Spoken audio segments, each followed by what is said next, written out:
Sometimes there is that one exam that is so important to you, but then you fail. Well, I've been there. Hey there, it's MiffedLuke here. My name is Luke, and this video is about passing, then failing, then passing my exam. My class had the usual mix of students. I was the shy, quiet one. I was invisible to most of the students and some of the teachers. I was often looking out the window, and this led some of the teachers to think that I was daydreaming and being lazy. Now, I should say at this point that I went to a school for autistic learners. I have two disabilities: Asperger syndrome, which is a mild form of autism, and dyspraxia, which is quite extreme. If you look at me, you wouldn't know that I have these disabilities.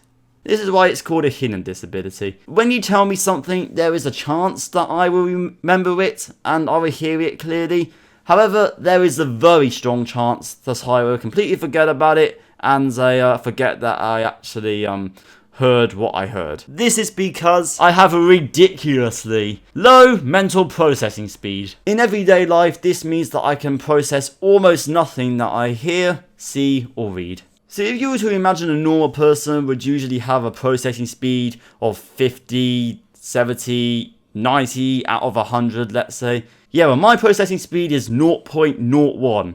That's right, 0.01. It's like my brain is walking at a very slow pace compared to everyone else who is in a high-speed supercar.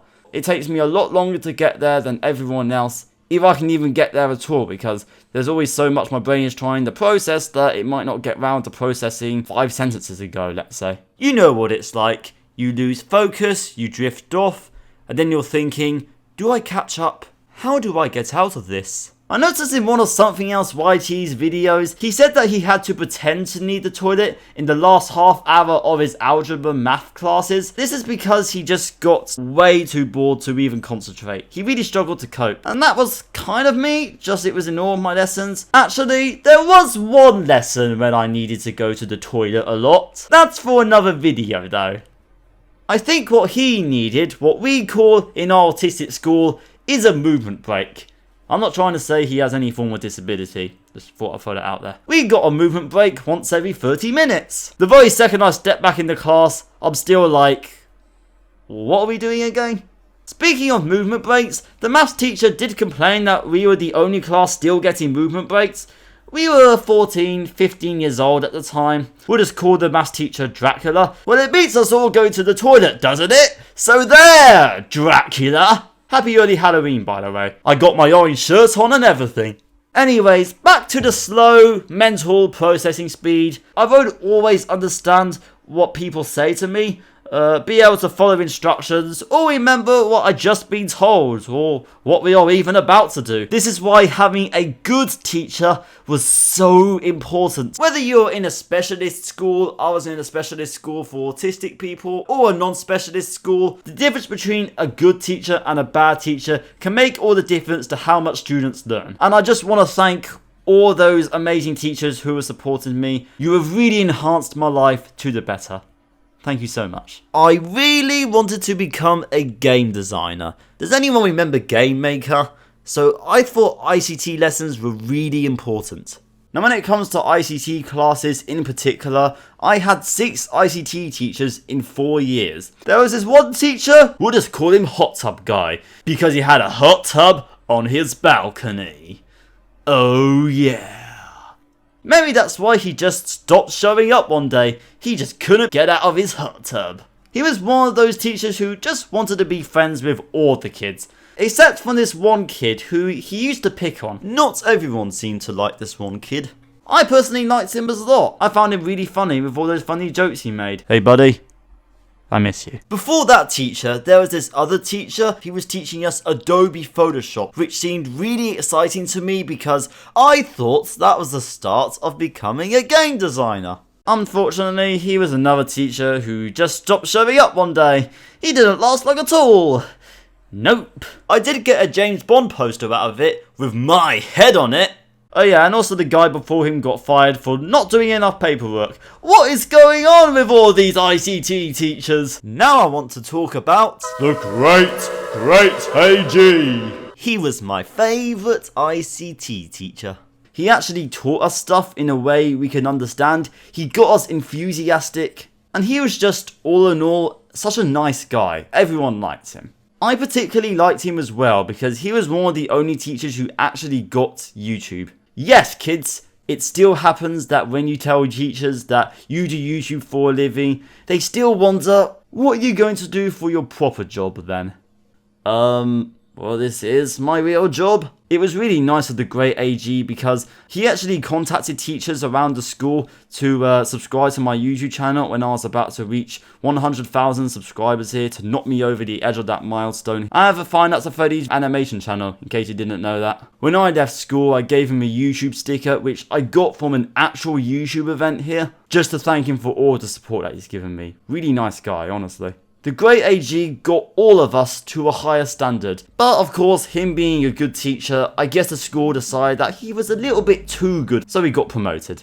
Goodbye, great AG. When the great AG was teaching us, at one point he gave us a practice exam. Now, because I don't remember things very well, it is possible that the great AG did warn us about the practice exam, but of course I didn't pick up on it. Though it's also possible that he actually didn't warn us to really test us. In my exams, I am actually entitled to have extra time, but this time I didn't get it. You would be surprised how often teachers don't know that I require extra time. They either haven't been given the information of my requirements, or the paperwork for it, or they don't know the extent of my disabilities. This one was no exception. I didn't know that the practice exam was coming, so I didn't prepare for it. I was still able to pass the ICT practice exam.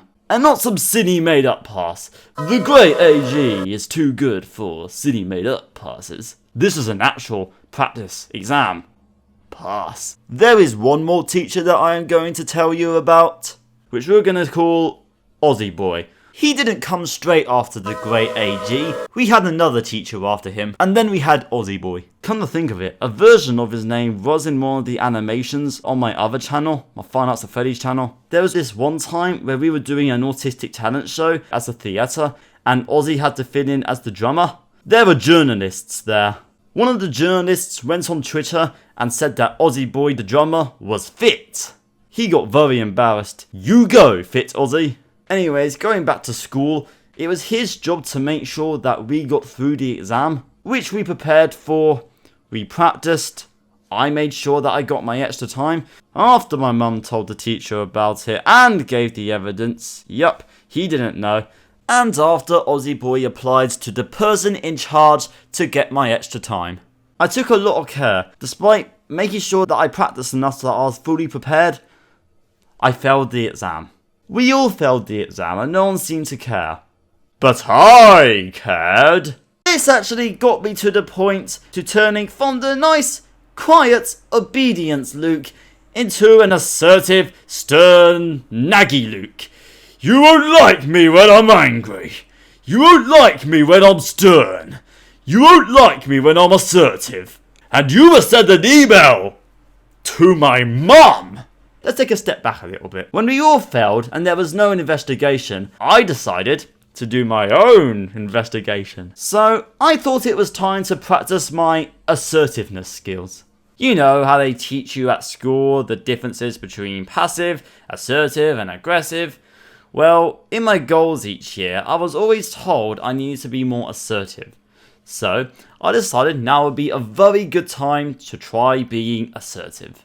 I had a very assertive conversation with the ICT teacher about everyone failing the exam. He was very nice to me when I was talking to him. Granted, as I was still practicing my assertiveness skills, I may have come across a little bit harsh in the tone. It was then that the teacher emailed my mum and said that I spoke to him quite sternly. He also said that I'll have a retake, as well as saying that he'll make sure that I pass it this time, which he did by making sure that I knew exactly what the exam required. And boom, I passed. Just to be clear, I'm not saying you should be harsh to your teachers, that just isn't cool. But I was in this case, and it kind of worked out. This one off. Thank you so much for watching my first ever cartoon. As you can probably tell, I ain't the greatest at drawing. I guess on reflection, it might seem very basic to most people here, but I would like to say that the highest qualification that I've ever accomplished was level 3. So in England, I basically have no GCSEs. I barely have any exam papers. Even though the ICT certificate may have seemed very basic, to me, it seemed like everything to take the next step forward to become a game designer. If you'd like to see more on the next cartoon of what it's going to look like, then please feel free to check out my social media and keep an eye on it here. Speaking of social media, my good friend Daniel actually did the recording when I was acting as a teacher. He has an Instagram which you can check out in the description below. I am also just so grateful to have an amazing guy like the great AG to be a part of my journey here. It was actually him who suggested quite a while ago that I should do some videos on my YouTube channel about living with disabilities here, and I guess in the long run, here I am doing it now. So yeah, thank you so much for your suggestion, and I'm very excited to see where this takes me. But that's my story. What about your experience with exams and teachers, or just being shy like me? Feel free to share in the comments below. And finally, I would like to say, always look at the person in front of you. In this case, that person is me, and I'm sure you are anyways, but just in case, be wise, be kind. Thank you for watching. Goodbye.